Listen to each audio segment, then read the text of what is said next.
Assalamualaikum warahmatullahi wabarakatuh. Selanjutnya di bagian ini saya sedikit menggugah apakah memang di dalam agama Islam ini tidak ada konsep atau tidak ada prinsip yang bisa dijadikan pedoman manakala terjadi khilaf. Apakah dibiarkan begitu saja atau dijelaskan, jangan-jangan ada miskom.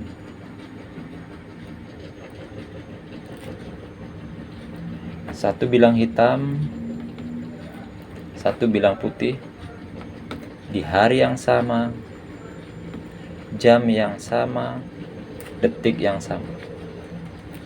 Apakah benar dua-duanya? Saya rasa ini tidak, mustahil. Tapi kalau satu bilang hitam, satu bilang putih, jamnya beda, jam 4, ini jam 3, ya ini otomatis benar semua. Yang mengatakan pakai hitam salah berdasarkan jam 4, ini jelas yang melehoi. Inilah konsep yang saya pegang, prinsip yang saya pegang seperti ini. Tapi kalau prinsip dibiarkan atau dibenarkan semuanya, maka mau nggak mau seharusnya mereka yang bilang najis ya bodo amat, mereka yang bilang halal ya bodo amat, mereka yang bilang ini bid'ah ya bodo amat, ini yang mau bilang sunnah ya juga bodo amat. Siapa yang tahan telinganya? Di situ aja. Siapa yang paling tahan telinganya? Tapi jika orang yang memang berprinsip seperti saya, maka dia akan mencari mana sih yang benar. Apakah bid'ah ataukah sunnah, ataukah haram ataukah halal. Situ. Tapi kalau prinsipnya, ya saya tidak bisa menentukan mana halal mana haram, ya gimana ya. Memang dalam satu peristiwa atau dalam satu perkara memang tidak akan bisa diketahui mana benar dan salah manakala tidak ada patokan yang tegak lurus. Kalau nggak ada patokan, ya kita mau ukurnya dari mana? Namanya juga nggak ada patokan, nggak ada tolak ukur. Jadi ya dia akan pasrah, yaitu benar, ini benar, itu aja. Karena dia nggak punya tolak ukur. Beda seandainya dia punya alat sebagai tolak ukur, maka dia akan bisa membedakan mana salah dan mana benar diukur dari segi tolak ukurnya itu sendiri. Umpamanya mengenai bacaan tajwid Al-Quran itu, orang bisa mendeteksi mana bacaan yang salah dan mana yang benar via ilmu tajwid itu sendiri.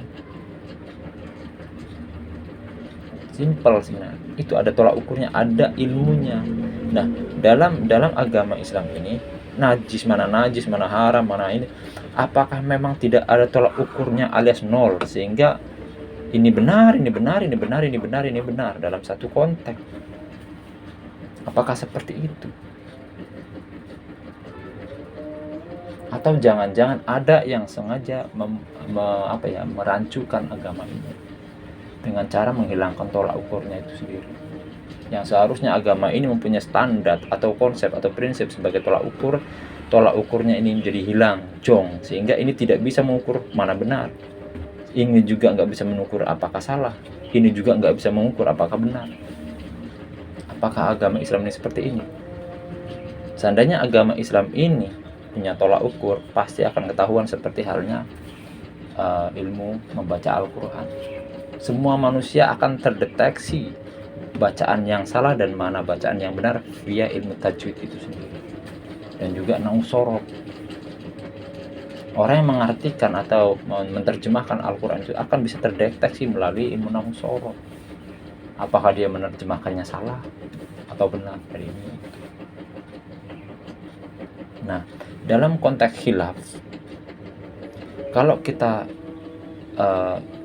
melihat dari beberapa pendapat yang saya dengarkan, itu pertamanya adalah apabila memang Al-Quran ini, antara Al-Quran ya, ayat satu dengan ayat yang lain, ayat ini satu ini dengan ayat satu ini bertabrakan, maka ini ada kemungkinan entah itu dimansuh atau lihat konteksnya, pelajari asbabun nuzulnya, pelajari konteks yang dimaksud. Apabila memang ini juga tidak ditemukan, setelah ini ini gagal, ini gagal, ini gagal, ini gagal, tidak ditemukan juga, maka ini akan dengan sendirinya menabrak prinsip Quran An-Nisa ayat 82. Ini gugur, coret. Al-Quran bukan datang dari Allah. Itu udah suatu yang pasti, udah suatu yang seperti itu. Makanya kenapa ada mansukh, ada asbabul wurud ini sebagai ilmu untuk mendeteksi apakah ini bertabrakan dengan si ini. Kalau ujung-ujungnya ini benar berdasarkan tafsiran si A, ini juga betul berdasarkan tafsiran B tanpa penjelasan yang konkret atau relevan, maka sebenarnya bagaimana dengan agama ini? Nggak jelas, artinya nggak jelas. Kecuali ada penjelasan, ini bagaimana kok bisa begini ayat ini, nampak bertabrakan, ini bagaimana bisa dijelaskan seperti ini. Seandainya ada penjelasan yang rasional maka selesai.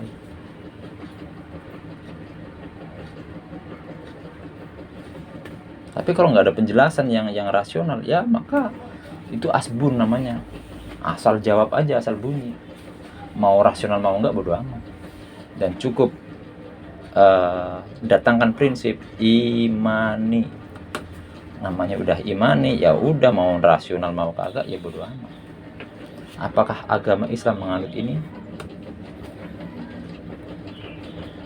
Ya memang ada di agama Islam ini memang harus ada porsi ini, cukup imani atau cukup sami'na wa ata'na, memang ada.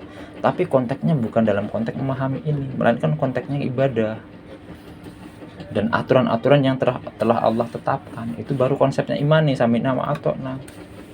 Seperti pakaian isbal, seandainya itu isbal ya, isbal itu tidak bisa diolok-olok.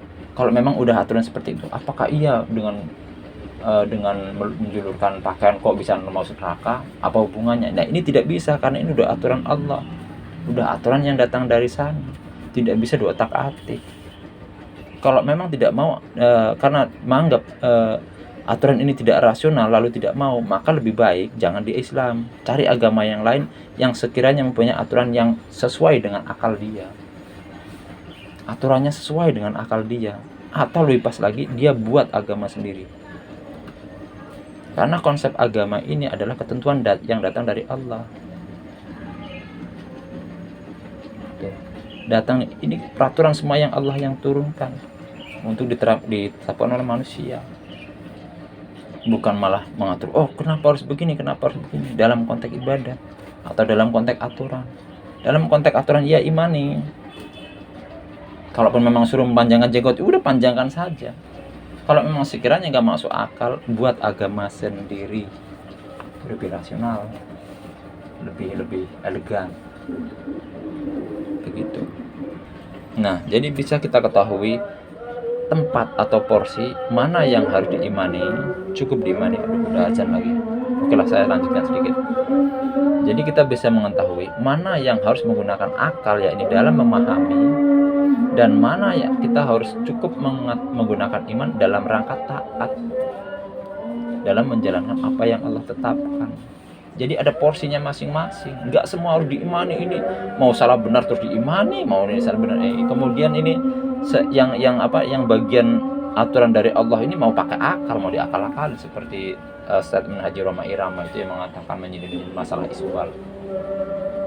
Jadi rancu di sini nggak mengerti, nggak bisa menempatkan mana yang harus cukup dengan iman, mana yang harus menggunakan akal. Dia tidak bisa membedakan di situ.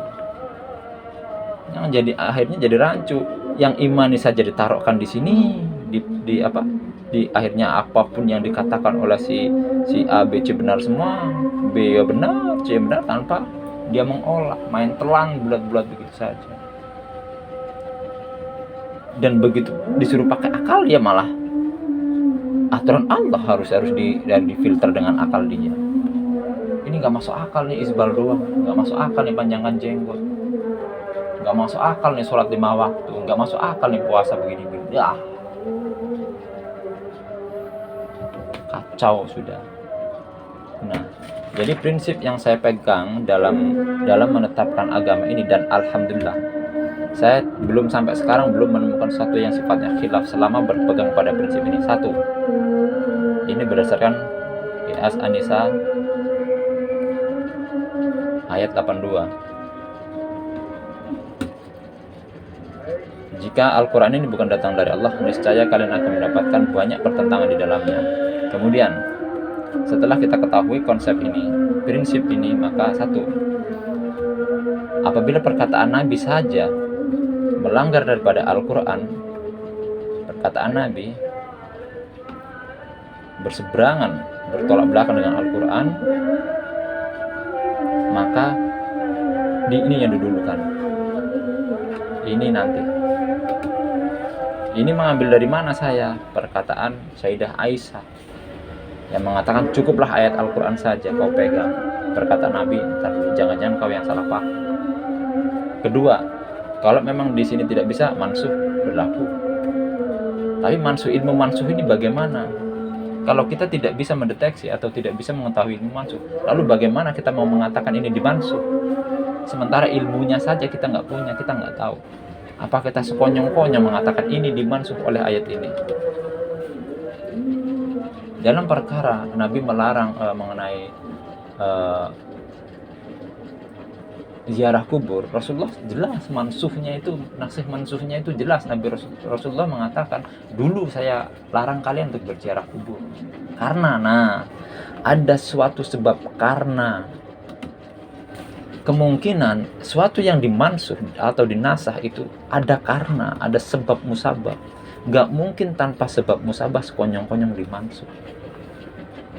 Seperti mengenai halal haramnya, Allah dulu zaman dahulu menghalalkan ini, mengharamkan ini, kemudian datang ayat baru yang menghalalkan ini nih. Seperti mengenai nanti insya Allah saya sebutkan itu di Al-Quran ayat mana itu, mengenai zamannya Nabi Isa, yang mana zaman itu Allah mengharamkan kepada umat Yahudi itu seperti onta juga kayaknya diharamkan. Kemudian Allah mengatakan dulu memang iya benar diharamkan seperti ini karena umat Yahudi berlebihan melampaui batas, maka Allah ada karenanya. Sekarang tanpa karena, tanpa alasan, suatu alasan konyong-konyong dimansuh. Ini selain tidak rasional, ini juga cenderung mencederai ini, seolah-olah ini kayak gaya ngeles aja mansuh ini. Kalau tidak ada penjelasan, ini gaya ngeles aja. Demi menjaga ayat 82, demi menghindari bahwa ini dipaksakan Al-Quran ini datang dari Allah, maka ini gaya mansuh tanpa penjelasan, ini gaya ngeles kalau saya lihat. Tiba-tiba dimansuh saja, ditanyain ilmu mansuh seperti apa, nggak tahu. Nah, terus bagaimana bisa membenarkan nasih mansuh ini? Kalau nasih mansuh yang telah Rasulullah jelaskan, seperti mengenai ziarah kubur tadi, itu jelas, langsung dijelaskan pada saat itu juga, tanpa menunggu-nunggu besok. Ini konsep yang kedua. Ketiga, apabila dalil lama menabrak dalil sahih, maka tinggalkan yang ini. Nggak tahu apakah ini konsep ini memang asing bagi Aswaja, atau sebenarnya konsep ini sudah ada namun ditinggalkan demi membenarkan hujah mereka. Karena sejatinya kalau sahih ini kan hampir sederajat dengan ini, hampir sederajat dia, walaupun tetap patan ini. Dan dalil lemah ini ya Rasulullah dengan Allah itu udah pasti mutlakan Allah ketimbang Rasulullah. Maka ini masih sejajar sebenarnya, masih sejalan. Dalil lemah dengan dalil sahih. Ini sahih artinya kuat, ini lemah artinya ini Rasulullah lemah seperti ini, masih senada lah Al-Quran dibanding sejajar dengan dalil sahih. Jadi masih relevan, masih senada lah. Nah, kalau kemudian di dalam konteks kasus apa saya pernah membaca, tapi nggak tahu, ini saya juga masih memburu atau mengkaji ulang mengenai ini. Saya mencoba mengkonfirmasi ke teman-teman juga, memang belum ada jawaban. Imam Ahmad kalau nggak salah membuang satu dalil, yang kebetulan dalil itu menabrak dalil yang lain, padahal sama-sama sahih. Imam Ahmad membuang, coba. Padahal dalam konteks itu kan membahas masalah puasa Sa'ban. Rasulullah melarang apabila engkau memang tidak biasa puasa Sa'ban, maka janganlah berpuasa. Tidak ada puasa di akhir Sa'ban kalau nggak salah, artinya seperti itu. Tapi jikalau engkau biasa puasa di bulan-bulan seperti tanggal-tanggal yang dimaksud, maka tidak mengapa sholat puasa Sa'ban. Nah, ini dianggap bertabrakan, seolah-olah Rasulullah pada saat yang sama membolehkan puasa Sa'ban dan juga melarang puasa Sa'ban, padahal konteksnya lain.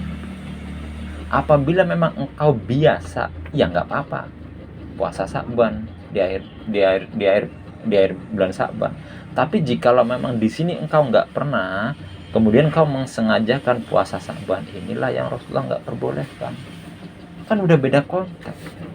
Sama aja, apakah boleh ibadah khusus di hari Jumat atau di malam Jumat? Kan nggak boleh. Tapi jikalau memang ada puasa Kamis yang mendahului Kamis, kemudian Jumat, Sabtu, nah ini kan yang diperbolehkan. Tapi kalau mengkhususkan puasa Jumat, nah ini kan yang tidak diperbolehkan. Sebenarnya udah beda konteks, dari sini saja cuma sangat ya gamblang lah. Ini beda konteks. Nah, dari prinsip yang 4 ini cukup saya jadikan modal dengan kesimpulan tidak mungkin dalam satu konteks dan situasi kondisi yang sama itu punya dua payung hukum yang bertabrakan, dan ternyata saya tidak menemukan dalil-dalil yang bertabrakan. Adapun dalil yang dianggap bertabrakan, dianggap doni, itu sebenarnya itu kalau saya katakan itu hanya sebatas akal-akalan saja. Kenapa demikian? Begini, apabila yang saya temuin yang berdasarkan kajian yang saya dapatkan, apabila kejadian itu tidak pernah Rasulullah alami, itu secara umum atau rata-rata itu disebut secara qaul, perkataan. Ya, saya sebut saja dalam Al-Quran. Diperbolehkan makan babi dalam keadaan situasi tertentu. Itu kan Rasulullah tidak pernah mengalami hal itu. Dan dalam Al-Quran sudah dijelaskan. Karena Rasulullah tidak pernah mengalami. Kemudian, jika secara qaul tidak ada, tetapi secara kejadian Rasulullah pengalaman. Nah, inilah, kalau tidak ada dari sini, seharusnya kita memahami bahwa dua-duanya ini kan menjadi dalil, baik secara fi'li dan qauli, kan begitu. Jadi kalau memang secara qauli ini tidak didapati, lihat fi'linya, konteksnya seperti apa, situasinya seperti apa.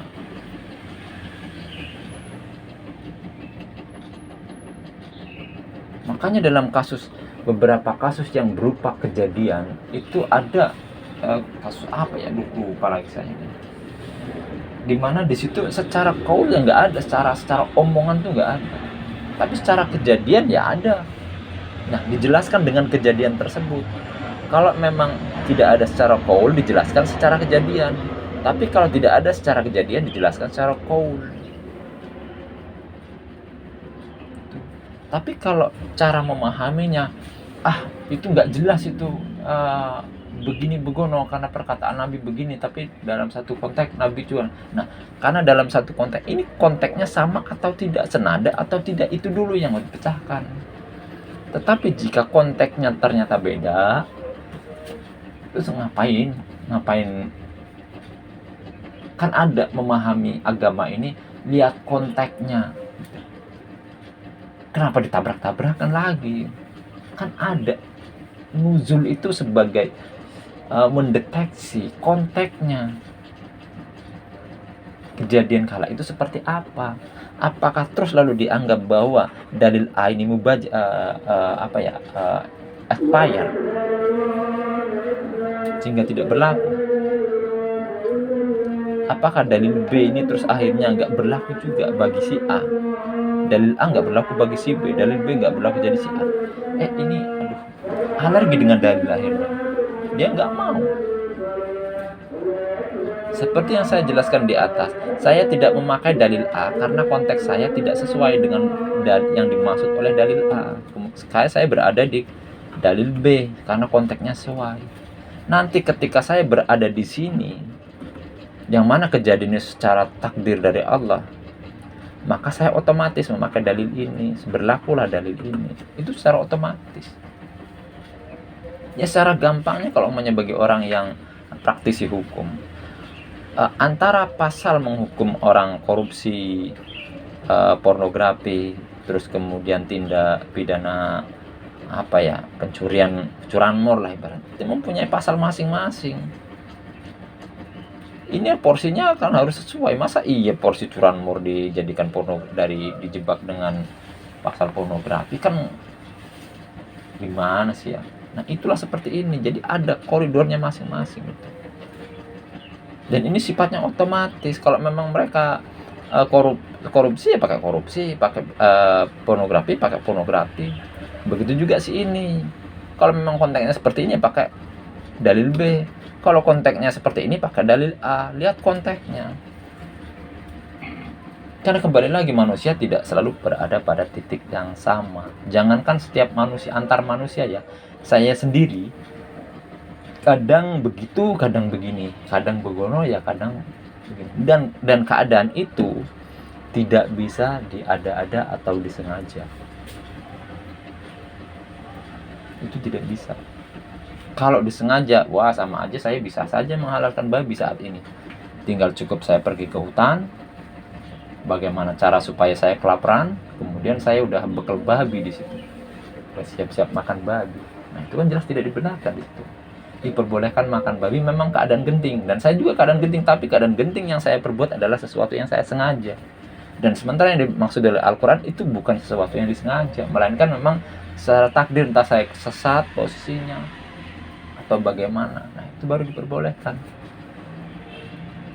Mentang-mentang karena babi dalam keadaan lapar boleh, karena nggak ada makanan lain boleh dimakan, lalu saya dari kota membawa babi ke hutan ya.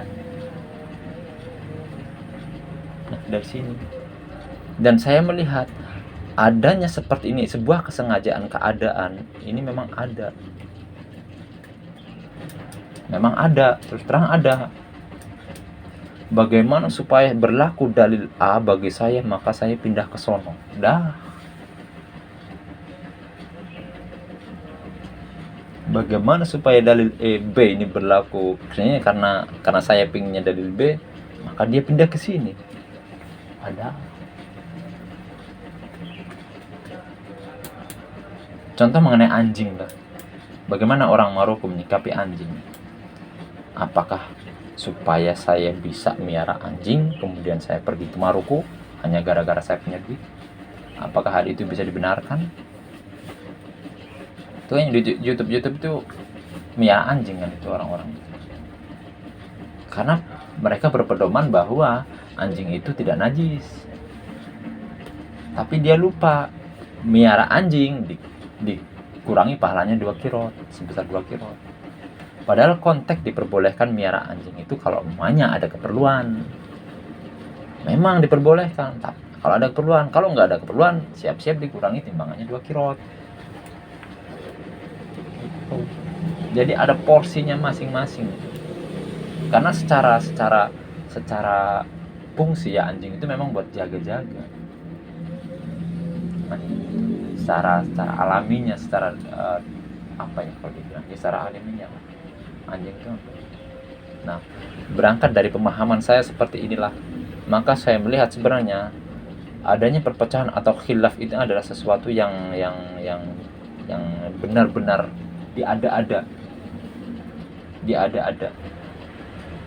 Karena memahami manusia cara memahaminya adalah manusia ini seolah-olah berada pada titik yang sama.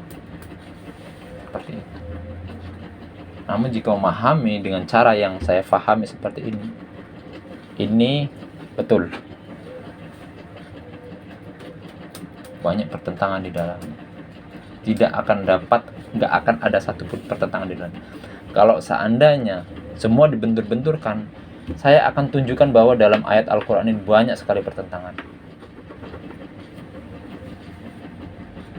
Ya sebut saja ya, seperti yang dikatakan bahwa dan Allah menjadikan semua yang hidup berasal dari air.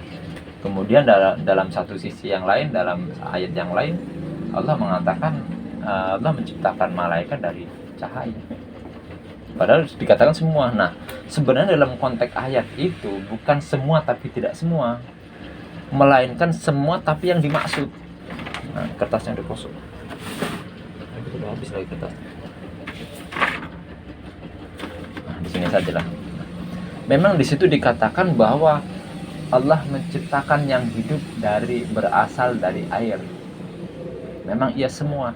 Di sini saya tidak memahami semua tapi tidak semua. Iya semua, tapi semua yang dimaksud. Apa itu? Makhluk bumi. Kalau kita baca paragraf ayat sebelumnya, itu jelas Allah sedang membantah orang-orang kafir. Apakah kalian tidak memperhatikan?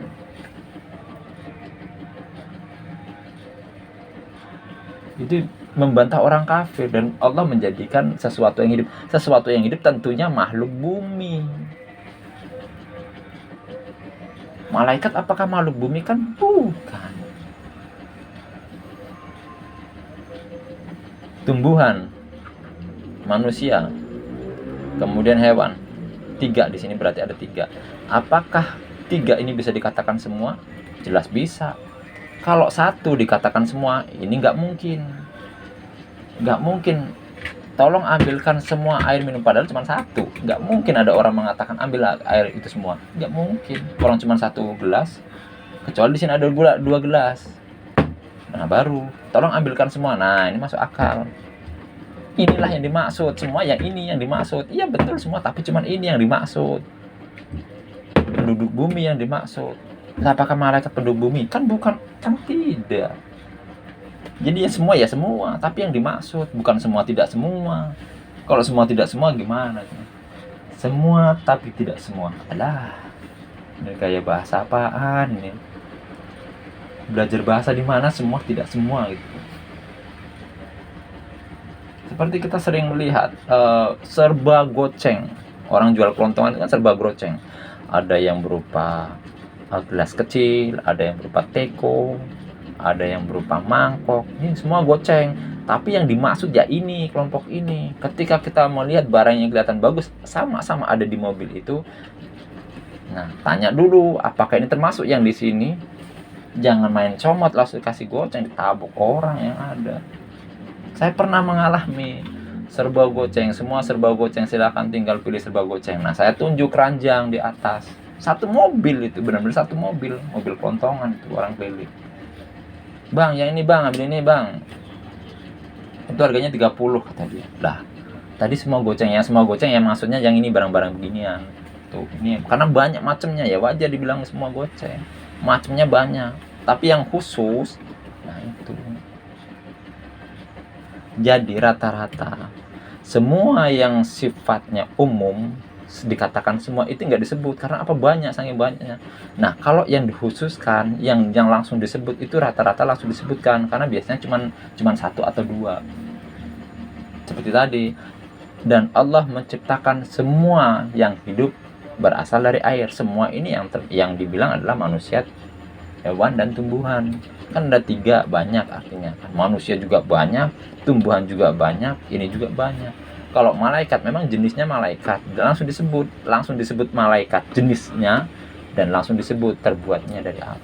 Ini kan nggak disebut jenisnya apa, cuman jelas itu mengidentifikasikan penduduk bumi karena ditinjau dari ayat sebelumnya. Cek ayat sebelumnya itu membicarakan apa. Bukan berarti semua tidak semua. Ini ngajak, ini umat Islam kadang-kadang kalau ngomong bikin kesel, bikin emosi.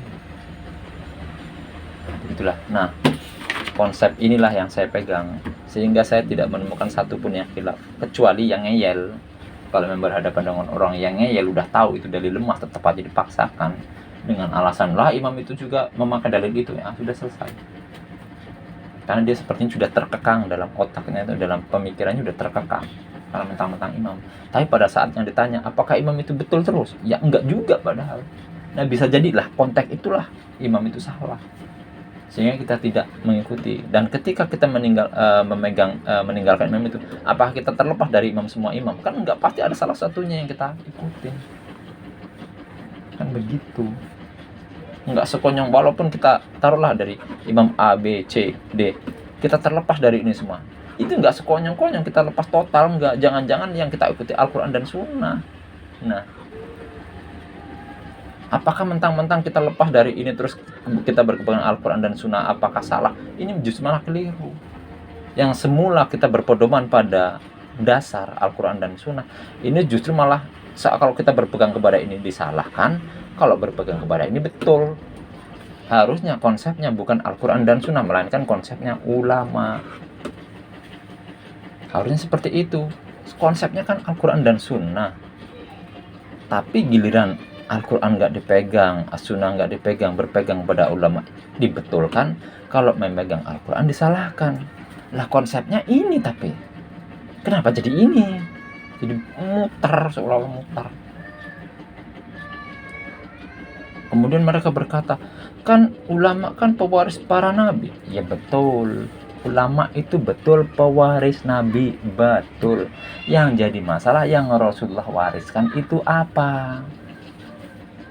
Nah itu loh, memang itu pewaris ini, pewaris yang pemegang mereka. Tapi yang dipegang mereka itu apa? Itu loh. Jadi yang dipegang ini sih apa? Memang betul yang ulama warasatul anbiya. Memang betul.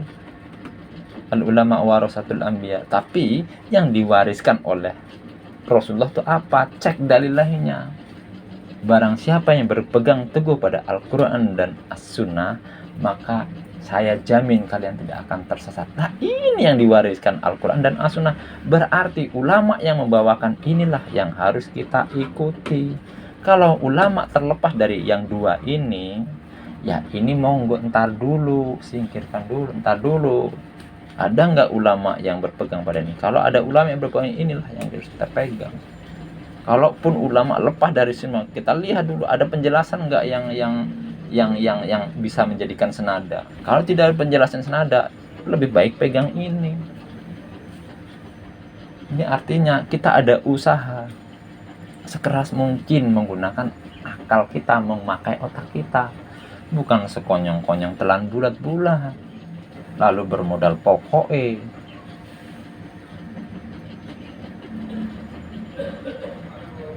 Begitu. Ini udahlah prinsipnya Al-Quran dan As-Sunnah. Yang megang ini salah, ya betul yang ini gimana nih? Jadi seharusnya prinsipnya bukan Al-Quran dan Sunnah, prinsipnya adalah ulama. Harusnya ini aja cukup. Harusnya ini, biar ketahuan sekalian. Ini prinsipnya ini.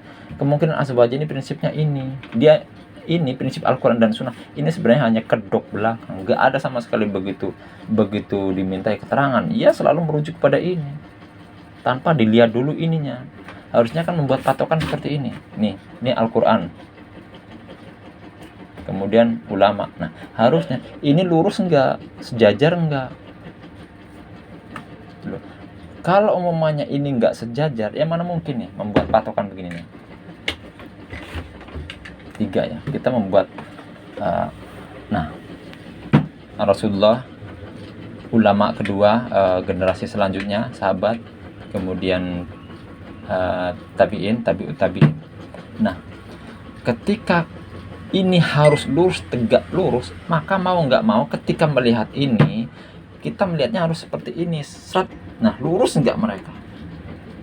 Jangan sekonyong-konyong kita berpatokan megang ini, yang penting lihat dari sini. Ya ini kan akhirnya nggak lurus ke sini, nggak tegak lurus. Ini lari kemana lagi yang ini? Nggak karu-karuan mau kemana dia larinya. Tapi kita harus melihat seperti ini, tegak lurus nggak dia. Maka dari itu kita lihat dulu nih primernya Al-Quran dan As-Sunnah berkata seperti apa, konteksnya seperti apa, kemudian ulama ngomongnya seperti apa, penjelasannya bagaimana, kemudian selanjutnya ini harus tegak lurus, bukan malah langsung melihat ke sini, mau bangun ini, tapi saya ngeliatnya begini, kemudian taruh sini, set, lurus kan, memang lurus nih ke sini. Kemudian saya membangun tiang keempat, set, saya ngeliatnya ke sini dari sini, set, set, lurus nih. Saya ngeliatnya sini lurus, tapi coba lihat dari sini, kemana-mana dia, ini ke sini, ini lagi kalau main taruh sini, karena melihatnya begini, set, Rasulullah ulama, set, lurus, wah lurus. Kemudian tanpa memperhatikan primer, saya langsung ke sini, nih, lurus juga tuh. Kemudian tanpa saya memperhatikan yang inilah tadi dan yang kedua ini tadi, saya pun langsung dari sini, langsung berpatokan kepada si ini, set, lurus tuh, si lurus. Tapi begitu dilihat gini, dah kemana-mana.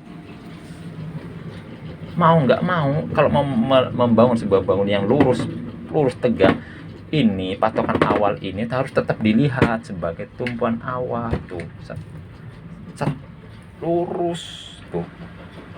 Mau dilihat begini juga mereka sejajar, nggak acak-acakan kayak gini tadi. Mau dilihat dari mana ini, gini sejajar kagak, ini sono, ini sono tuh, itu loh. Jadi mau nipu umat nih kayaknya dengan alasan ulama masa iya salah, ditanya nggak jawab, malah apa iya ulama salah ya, salah. Nah begitulah. Nah jadi ini cara memahami, begitu cara saya memahami agama. Betul ulama betul, tapi yang membawakan Al-Quran dan As-Sunnah, dan lihat penjelasannya, tidak asal telan. Semua ada konsep yang harus diperhatikan dan semua ada aturan mainnya. Tidak mentang-mentang begini lalu begini, tidak mentang-mentang begitu lalu begitu juga tidak. Lihat konteksnya, lihat duduk perkaranya, lihat semua, kanan kiri atas bawah samping kanan kiri depan belakang, lihat semuanya. Itu jangan cuma melihat sebelah doang, ya dajal itu namanya kalau melihat sebelah doang. Nah seperti itu. Assalamualaikum warahmatullahi wabarakatuh.